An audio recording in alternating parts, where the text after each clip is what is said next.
படியணி விமான தளத்தில் இருந்த நாங்கள் பிறகு எம்ஆர்எஸ் குட்டியனோடு இருந்த நான் கொஞ்ச காலம் மற்ற வெற்றிகண்ணன் தூயவன் வாத்தி அவங்களோட எல்லாம் நின்றது. புஷ்பநாதனோடு தான் கடைசியாக நின்றேன் நான் விமானத்தளத்தில்.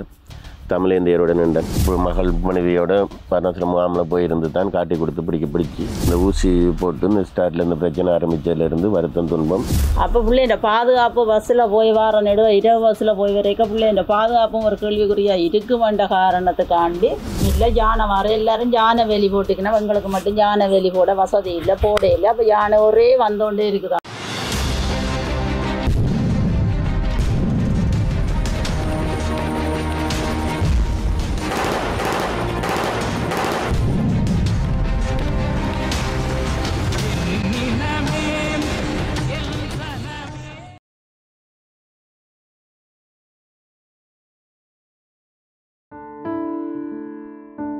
வாரந்தோறும் உங்கள் வாசல் வரும் எண்ணினமே என் சினமே நிகழ்ச்சியானது ஒவ்வொரு துயர் சுமர்ந்த வாழ்க்கையை படமாக்கியபடி நகர்கிறது. எம் இனத்தின் வலிகள், வாழ எத்தனிக்கும் வழிமுறைகள் என அடுத்து என்ன செய்ய முடியும் என்றும் ஏதாவது வழி கிடைத்து விடாதா என்றும் பார்த்தபடி வாழ்கின்றனர் எம் மக்கள். எம்மால் முடிந்த அளவு அவர்கள் வாசல் சென்று ஆறுதல் சொல்லி புது நம்பிக்கை ஊட்டி வருகின்றோம். ஆனாலும் கூட இன்னும் எத்தனையோ மக்கள் வாழ்க்கையோடு போராடியபடிதான் உள்ளனர்.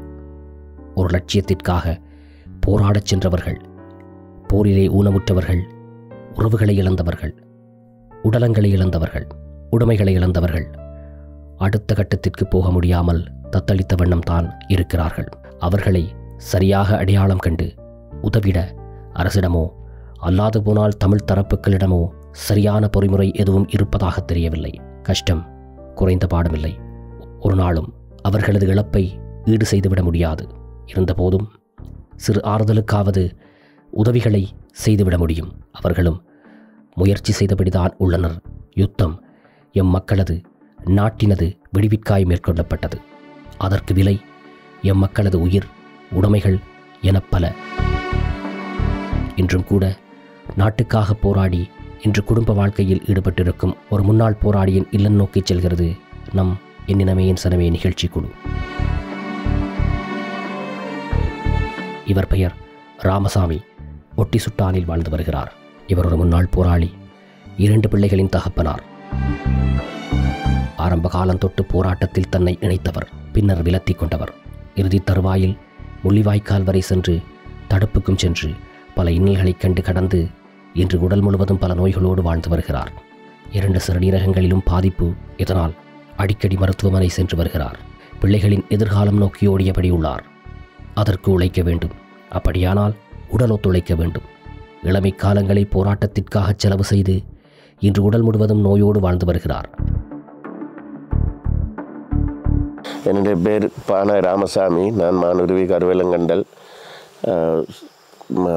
கருவேலங்கண்டல் ஒட்டி சுட்டான் வசிக்கிறேன். நான் எனக்கு 2 பிள்ளைகள். நான் சிறுநீரக நோயாளி. சிறுநீரகம் பாதிக்கப்பட்டு 2018ஆம் ஆண்டிலிருந்து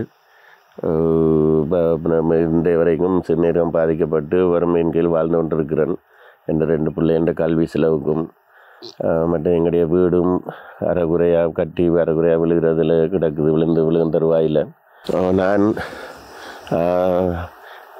ஆரம்ப காலத்தில் எங்கதும் போராட்டத்துக்காக இணைஞ்சி அதில் இருந்த நாங்கள் இருந்து பிரச்சனை முடிவு தடுப்புக்கெல்லாம் போய் வந்து 2015 தான் தடுப்புலேருந்து வந்தது. அந்தபடி இருந்து நாங்கள் வாழ்ந்து கொண்டிருக்கிறோம். இன்றைக்கு எனக்கு 59 வயதாகுது. 59 வயதாகுது. 2 பிள்ளைகள கல்வி நிலைமை தான் முக்கியம். கல்வி படிப்பிச்சுட்டா காணும். எனக்கு இங்கே இந்த டயாலிஸ் செய்ய சொல்கிறாங்க. டயாலிஸ் செய்து ஆஸ்பத்திரி செலவுகள் அதுக்கெல்லாம் கஷ்டம். டயாலிஸ் செய்யாமல் இப்போதைக்கு இந்த ஊசியை போட்டு கொண்டு ஏதோ வறுமையின் கோட்டில் வாழ்ந்து கொண்டிருக்கிறோம். உங்களால் முடிஞ்ச உதவியை எங்களுக்கு செய்து தாருங்கள். நாங்கள் 92ஆம் ஆண்டில் இருந்து 2002 வரையும் பக்கத்தில் இருந்து கடைசி விமானத்தளம் வட்டக்கட்சி அதில் இருந்து நாங்கள் பெருந்துன்பப்பட்டு போராட்டத்தில் ஈடுபட்டு பெருந்துன்பப்பட்டு கஷ்டப்பட்டு தான் முகாமுக்கு போய் முகாமில் இருந்து பிள்ளை மகள் ஒரு ஆளோட முகாமுக்கு போனாங்கள். அருணாசலம் முகாமில் ஒரு 8 மாதம் இருந்த பிறகு தான் என்னையே தடுப்புக்கு கொண்டு போனவேன். தடுப்பில் நான் 2.5 வருஷம் இருந்து 2015 வந்து 2018 எனக்கு இந்த ஊசி போட்டு இந்த ஸ்டார்ட்டில் இந்த பிரச்சனை ஆரம்பித்ததுலேருந்து வருத்தம் துன்பம் இன்றையோட இப்படி வாழ்ந்து கொண்டு இருக்கிறோம். 2002ஆம் ஆண்டு நாங்கள் வளர்த்தி 2004ஆம் ஆண்டு திருமணம் செய்தேன். மகள் 2008ஆம் ஆண்டு பிறந்தா. திரும்ப மீள சேர்ந்து 2 வருஷம் இருந்து அதோட கடைசி சண்டை முடியக்குள்ளே ஏகத்தை விட்டுட்டு அப்படியே பிள்ளை வீட்டுக்கு மகள் மனைவியோட பரணத்தில் முகாமில் போய் இருந்து தான் காட்டி கொடுத்து பிடிச்சி தடுப்பு போய் வந்தேன். ஸ்டார்ட் 9 வருஷம் இருந்தேன். அதுக்கு பிறகு 1.5 வருஷம் 1 வருஷமோ 8 மாதம் இருந்தது. போராளியை தான் இருந்தேன் நான். படியானி விமான தளத்தில் இருந்த நாங்கள். பிறகு MRS குட்டியனோடு இருந்த நான் கொஞ்ச காலம். மற்ற வெற்றிகண்ணன் தூயவன் வாத்தி அவங்களோட எல்லாம் நின்றது. புஷ்பநாதனோடு தான் கடைசியாக நின்றேன் நான் விமானத்தளத்தில். தமிழேந்தியரோட நின்றேன். அது இன்றைக்கு வந்து இப்போ 15-20 வருஷம் மற்றதுகள் குறிப்பாக அதெல்லாம் மறந்தாச்சு. அதெல்லாம்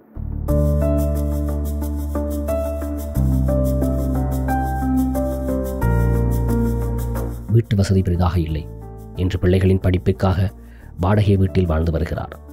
இன்றைய விலைவாசியில் வாழ்க்கை செலவை பார்ப்பதா, இல்லை பிள்ளைகளின் படிப்பு செலவை பார்ப்பதா, அல்லாது போனால் மருத்துவ செலவை பார்ப்பதா, எதற்குமே பணம் போதாமல் உள்ளது. இந்த நிலையில் ஏதேனும் சுயதொழில் செய்து வருமானத்தை பெருக்கிக் கொள்ள வேண்டுமானால் அதற்கு பணம் தேவை. மனைவியோ கிடைக்கின்ற கூலி வேலைக்கு சென்று முடிந்த அளவு உழைத்து வருகிறார். இவரது உடல்நிலை சரியில்லை. அதனால் சரியாக வேலை செய்ய முடியாது. அடிக்கடி தலை சுற்று, கால் வீக்கம் என வருகிறது. என்னால் ஒழுங்காக வேலை செய்ய முடியவில்லை என்கிறார். ஏதேனும் உதவிகள் வருகின்ற பட்சத்தில் அதனை வைத்து முன்னேற முடியும் என்று நம்பிக்கை தெரிவிக்கிறார். வாழ்வாதார முறையாக தந்து இருக்குது. இப்போ அந்த யானை வந்து எங்களோட வாழ்வாதாரங்களெல்லாம் அழிச்சு இந்த வீட்டிலையும் தும்பிக்கை பட்டு வாழை ஒன்று முறிஞ்சு போச்சுது. வீடும் குறையா தாங்கட வீடு விழுற அளவில் கிடாக்குது. அதுக்கு பிறகு தான் நான் பாதுகாப்பும் இல்லை. யானை வர எல்லாரும் யானை வேலி போட்டுக்கினா எங்களுக்கு மட்டும் யானை வேலி போட வசதி இல்லை, போட இல்லை. அப்போ யானை ஒரே வந்தோண்டே இருக்குதாங்க. எங்களோட வாளியல் தென்னியல் காய்க்கிற தென்னியல் வாழ்வாதாரம் தந்து நாங்கள் செய்து நாங்கள் கச்சான்னு இதெல்லாம் போட்டு இதெல்லாம் அழிஞ்சு போச்சு எங்களுக்கு. நாங்கள் இப்போ இழந்து நிற்கிறோம் வாழ்வாதாரங்கள். இப்போ எங்களுக்கு உதவி திட்டம்னு சொன்னால் எனக்கு இந்த கிட்னி காசு ஒரு 5000 ரூபா வருது. மற்ற இந்த அஸ்வசம காசும் 10 கிலோ அரிசி தராங்க மாதத்துக்கு. மகளோட படிப்புக்கு 1500 ரூபா காசு தராங்க. அது மகள் அந்த இதுக்கு போகணும், என்ன வகுப்புக்கு போனால் மாதம் 1500 ரூபா. நீ அதை அவட கோப்பி புத்தக செலவுக்கு சரி. மற்ற இவருக்கு ஒரு 3000 கிடைக்குது. அதையில் வச்சு தான் நாங்கள் எங்களோட வாழ்க்கையை ஓட்டி கொண்டிருக்கிறோம். மகன் 5ஆம் ஆண்டு இன்றைக்கு. மகள் இந்த முறை ஓயல். அங்கேருந்து அந்த காரணம் பிள்ளை வீடு விழப்போகிறோம். வீடு யானை துன்பத்தால் வீடை விழப்போகுது. யானை பிரச்சனையால் யாரும் வேலி வச்சுக்கணும், யானை வேலி வச்சுக்கணும். எங்களுக்கு யானை வேலி போடுறதுக்கு வசதி இல்லை. இப்போ எங்களோட வீட்டை வந்து யானை நெடுவ வாரது. இவர் ஹாஸ்பிட்டல்லாண்டா நான் இந்த 2 பிள்ளைகளையும் வச்சு கொண்டு படுக்கிற கஷ்டம். யானை கலைச்சாலும் போகாது. அதோட இவ 7 மகளுக்கு பஸ் பிரச்சனைகள் கொஞ்சம் இருந்தது. 5 மணி கிளாஸுக்கு எங்களுக்கு பஸ் இல்லை இங்கே வந்து போகிறதுக்கு. 7:30க்கு முடிஞ்சால் திரும்ப வரதுக்கு பஸ் இல்லை. 9 மணிக்கு கொழும்பு பஸ்ஸில் தான் பெறணும். அப்போ பிள்ளைண்ட பாதுகாப்பு பஸ்ஸில் போய் வர நெடுவ இரவு பஸ்ஸில் போய் வரைக்கும் பிள்ளைண்ட பாதுகாப்பும் ஒரு கேள்விக்குறியாக இருக்கு வேண்ட காரணத்துக்காண்டி அங்கேயும் கொஞ்சம் இருக்க கஷ்டப்பட்டதால் யானையால் எங்களோட வாழ்வாதாரமெல்லாம் அழிஞ்சு போச்சு. எங்களுக்கு கவலை. தென்னையெல்லாம் காய்ச்சது என்ன வாழையெல்லாம் வாழைக்குள்ளையெல்லாம் விற்கிறாங்க. தேங்காய் விற்கிற தோட்டம் பயிற்ற செய்த நாங்கள் தோட்டங்கள் எல்லாம் செய்த நாங்கள் வாழ்வாதாரம் தந்து செய்த நாங்கள் எல்லாத்தையும் விளாந்துட்டோம். சரி பிள்ளைகளை படிப்பிப்போம் தேவையில்லை. பிள்ளைகள் ஒரு நேரம் தேங்காய் விலைக்கு வேண்டாட்டும், வாழைப்பழக்குள்ளேயே வேண்டி சாப்பிடட்டும். படிப்பு மட்டும்தான் அழியாத செல்வம். பிள்ளைகளை படிப்பிச்சு விட்டா காணுமென்ற அளவில் அங்கேருந்து எல்லாத்தையும் விட்டு கொண்டு இந்த அக்காவும் தான் இந்த வீட்டு சாமான்கள் தளபாடங்கள் எல்லாத்தோடையும் தான் எங்களுக்கு வீடு தந்துட்டு யாழ்ப்பாணம் போடுவோம். அது இந்த சாமான்கள் நாங்கள் வச்சு புழங்க அந்த வாடை முதல் வேண்டாம் மட்டும்தான் சொல்லி கூட்டி வந்தேன். பிறகு அவருக்கு மனுஷன் எல்லாம் 3 பொம்பளை பிள்ளை, மூத்த பிள்ளை ஹெண்பஸில் படிக்குது. அவள் கச்சேரியில் வேலை செய்கிறாளாம். எங்களுக்கு அந்த ஹாரிக்கு எடுக்க சொன்னோம். 6000 ரூபா வாடகை. கொப்பரா ஒரு கொத்த சொன்னோமா கொத்துருந்தாங்க. இப்போ கொத்த கிடாக்குது. அப்போ எங்களுக்கு அதில் தோட்டம் தெரியல வாடகை. இதில் இந்த தேங்காய் மட்டும் கொப்பரா கொத்தி கொடுக்குறபடியாக எங்களுக்கு ஓகே. இந்த வீடு எடுக்கிறோண்டா கஷ்டம். அங்கே இப்போ அட்வான்ஸ் கட்டணும், வீட்டு வாடகை குறிப்பிட்ட நாளே கொடுக்கணும். இப்போ நாங்கள் போன மாதம் கொடுக்கல. இப்போ வச்ச கிட்னி காசு போட்டோன்னா 2 மாதம் காசு கொடுத்து நாங்கள் சேர்த்து அப்படியே அவன் எங்களுக்கு நெருக்கையில் நீங்கள் இருக்க மாட்டேங்குமே இருந்தால் அவளை படிப்பிச்சு கொண்டு போங்கன்னு சொல்லி இருக்கிறோம். எங்களுக்கு பொம்பளை பிள்ளை இருக்குது தானே. இந்த வீடு எங்களுக்கு இங்கேருந்து நாங்கள் வேசில்லை வெளியில் இல்லை மனுஷர் தானே இங்கே ஒழும்பச்சோன்னா நாங்கள் அங்கே போய் இருக்கக்கூடிய நிலைமையில வீடு இல்லை. அப்போ அந்த வீட்டையும் பார்த்து எங்களுக்கு வாழ்வாதாரம் வந்து நான் பெருசாக எதிர்பார்க்கணும்னா இனி தென்னை வச்சு ஒரு காலத்தில் 2 கிலோ ஒரு காலத்துல எங்களோட வாழை தென்னையெல்லாம் யானை அழிக்குமுங்க. யானை கடை தானே முன்னுக்கு. அப்போ நாங்கள் சும்மா ஒரு கடை எதுவும் போட்டுக்கொண்டு ரோட்டுக்கார தானே அப்படி இருப்ப வேண்டதான். இப்போ என்ன அவர் இருக்கலாம் தானே வேறு வேலையில் ஓடி பார்த்து செய்யணும். அது செய்யலை. எனக்கு கஷ்டம். எனக்கு பொம்பளை பிள்ளைய ஒரு இடத்துல விட்டுட்டு நான் ஒரு இடத்துல நிற்கலாம். இதெல்லாம் வாடகை நான் கடையை கொடுத்துட்டு நாங்கள் சாப்பிடலாம். வருத்தம் எனக்கு சிறுநீரகம் பிரச்சனை, கொலஸ்ட்ரால் இருக்குது, ப்ரெஷர் இருக்குது, அடிக்கடி ப்ரெஷர், கொலஸ்ட்ரால் ப்ரெஷர். மற்றது ஒரு கை ஒரு பக்கம் இழுத்து கொள்ளும். இருந்த வாக்கில் இந்த கை ஒரு பக்கம் இழுத்து கொள்ளும். இப்போ மாதத்தில் 2 முறை கிளினிக் போகிறது. இப்போ டயலிஸ் செய்ய சொல்லி டாக்டர்மார் வற்புறுத்துறாங்க. டயலிஸ் செய்ய சொல்லி டயலிஸ் செய்கிற அளவுக்கு என்னட்ட வசதியில் டயலிஸ் செய்கிறேன்டா 3 நாளைக்கு ஒருக்கா ரத்தம் சுத்தகரிக்கணும். அப்போ ஆஸ்பத்திரிக்கு 3 நாளைக்கு ஒருக்கா இங்கேருந்து ஆஸ்பத்திரியில் போய் அங்கே ஒரு நாள் ஃபுல்லாக நின்று டயலிஸ் செய்து கொடுத்து சுத்தகரிச்சு கொண்டு வரணும். இப்போ என்னோட கூட்டி கொண்டு போய் வர அளவில் பிள்ளைகள் சின்ன ஆக்கள். இவர் தான் மகன். ஆனபடியாக இப்படியே இருந்து குளிசையில் பாவிச்சு கொண்டே இருப்போம். இருந்து குளிசையில் பாவிச்சு கொண்டே இருப்போம்ன்னுட்டு வாழலாம் பிரச்சனை ஒன்றும் இல்லை. வயது ஓகேண்டா வாழலாம். இவற்ற வயது 58, எனக்கு 50 வயது ஆக போகுது. அப்போ அதில் வந்து இந்த இவரே ஒரு நாங்கள் கட்டாயம் இவரை இப்போ 10 வருஷம் பண்ணாலும் இவருக்கு சாப்பாடு எடுத்து வளர்க்கத்தான் வேணும். அதுக்கு பிறகு தான் இவர் படிப்பை முடிக்கவோ வேலை செய்யவோ இல்லை. அதால தான் கொஞ்சம் கஷ்டம். இப்போ இதான் சார் வாழ்வாதாரம். இப்போ இந்த கிடக்கிற உதவிகளை வச்சு தான் வாழ்கிறோம். எல்லாத்தையும் வச்சு சமாளிக்கிறது. இன்னொரு காசு தம்பிகிட்ட வென்று, இன்னொரு காசு இன்னொரு ஆள்கிட்ட வென்று, அப்படி சமாளித்து போகிறது. விரைக்க கொடுக்குறது. இப்போதைக்கு இந்த வாரத்தில் ஒரு 10 கிலோ அரிசி வருகுது. எந்த கிட்னி காசு 7,000 ரூபா வருகுது. மற்றும் மகனுக்கு ஒரு 3000. இதுகள் எல்லாத்தையும் வச்சு ஒரு மாதிரி ஓடிக்கொண்டு போகிறோம். ஆஸ்பத்திரி செலவையும் பார்த்து பிள்ளைகள்ட்ட இதில் வச்சு பார்த்து போய் கொண்டு இருக்கிறோம். மட்டும் பெருசாக கடன் ஒன்றும் இல்லை. வீட்டில் லோனுகள் இல்லை, கடன் இல்லை, வீட்டில் நகைகள் ஒன்றும் இல்லை. அப்போ அப்படியே இருக்கிறோம். பிள்ளைகள் 2 மட்டும் படிப்பிச்சுட்டா காணுமெண்டு உதவியல் என்று தான் அந்த ஒரு 75,000 தந்து தான் சார் அந்த வாழ்வாதாரம் கச்சான் போட்டோம் நாங்கள். அது இப்போ ஒரு 1.5 வருஷத்துக்கு முதல் கச்சான் போட்டு அந்த கச்சான் அதுகள் எல்லாம் கச்சானும் தென்னையும் வாழையெல்லாம் வச்சு எல்லாம் யானை அழிச்சிட்டுது. மற்ற உதவி என்று செந்திருக்கோம் ஒரு ஆனது அந்த வேறு அதில் சைக்கிள் எடுத்தது, மற்ற மோட்டர்கள் சைக்கிள்கள் அதில் எல்லாம் பொருளாகவே இருக்குதுங்க. மோட்டர் ஒன்று அங்கே விட்டுட்டு வர வயரை கலட்டி கொண்டு ஓட்டுனா மோட்டரை கொண்டு வந்தோம். மகளுக்கு படிக்க சைக்கிள் கூட கொண்டு ஓட்டுறோம். எல்லாம் விளைஞ்சிட்டோம். கொண்டு அச்சரைக்கேண்டா வீடு போய் சரி போன வந்து பார்த்தேன். நீங்கள் தானே எங்கிட்ட அந்த வீட்டு நிலைமை வீட்டவருக்காக நல்லபடியாக திடீர் தந்தீங்கன்னா சரி பார்த்து நீங்களே அந்த கூரையும் வீடு உள்ளுக்கு 2 அறை கதவுகள் எல்லாம் ஒன்றும் இல்லை. கதவு ஜன்னல்கள் இல்லை. வாழை வீட்டுக்கு அரியோட நின்றபடியா அந்த வாழையை முறிக்க வீட்டில் தும்பிக்கை வெட்டுறது. அது கொஞ்சம் இருந்துட்டே போய் உள்ளுக்க போக பயமா இருக்குங்க. ஞான பிரச்சனையை விட சேர் வந்து வீட்டை பார்த்து நீங்கள் தானே எங்களோட வீடு என்ன நிலைமையில இருக்குதுன்னு சொல்லி வீட்டு டொய்லெட் பிரச்சனை, கதவுகள் இல்லை, ஜன்னல் இல்லை, வீடும் நிலம் இழுக்க இல்லை, கூரை பிரச்சனை, ரோட்டுக்கரை வீடு, ஒரு குமர பிள்ளைய வச்சிருக்கிறோம். வருத்தம் எனக்கு சாப்பிட்டா செமிக்க மாட்டேன்றது. செமிச்சா யூரிங் போகாது. இருந்த வாக்கில் வயிறெல்லாம் ஊதி போயிடும், முகம் வீங்கிரும், கால் 2 வீங்கிரும், சலம் போகாது. 3 நாளைக்கு ஒருக்கா தான் மலம் போகும்.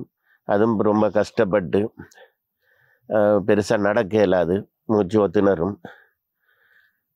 இருந்த வாக்கில் ஆள் இப்படி தள்ளாட்டம் வரும், தலையை சுற்றுது. இப்போ அதுகளுக்கு குளிசையில் போட்டு தான் இருக்கிறது குளிசைகள்.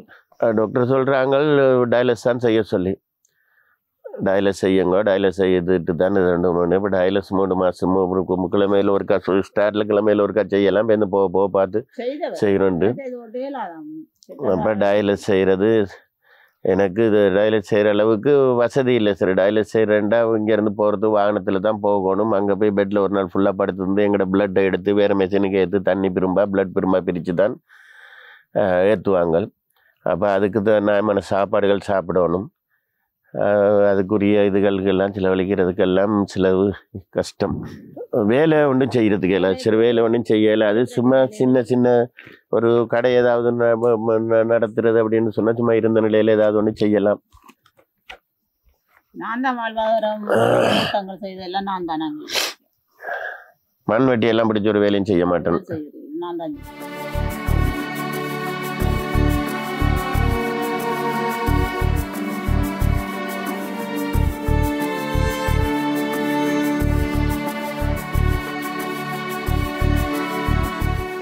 சுவிஸில் இருந்து எங்களுக்கு ஹட்சன் என்ற தம்பி எங்களுக்கு வந்து 30,000 ரூபா நிதியுதவி தந்ததுக்கு பெரிய ஒரு நன்றி. நானும் என்ற மனசு என்ற பிள்ளைகள் 2 பேர் சார்பாக உங்கள்கிட்ட மீண்டும் நன்றி தெரிவித்துக் கொள்கிறேன். இந்த சுவிஸிலேருந்து இந்த ஹெட்சன்ன்ற தம்பி எங்களை நினைச்சு இந்த காசை ஐபிசி ஊடாக கொடுத்ததுனாக்கு நாங்கள் எங்களை குடும்பம் சார்பாக நன்றியை தெரிவித்துக் கொள்வதோடு நாங்கள் இப்போ வைக்கப்பட்ட கோரிக்கைகள் எங்களை வீடு பிரச்சனை வாழ்வாதாரம் எல்லாத்தையும் கருத்தில் கொண்டு இந்த ஐபிசி தமிழூடாக எங்களுக்கு பணிவாக எங்களுக்கு ஏதாவது முடிஞ்சு எங்களது வீட்டையும் ஒரு திருத்தி எங்களுக்கு ஒரு ஏதாவது வாழ்வாதார உதவிகளை செய்து தரும்படி மிக தாழ்மையுடன் கேட்கிறோம்.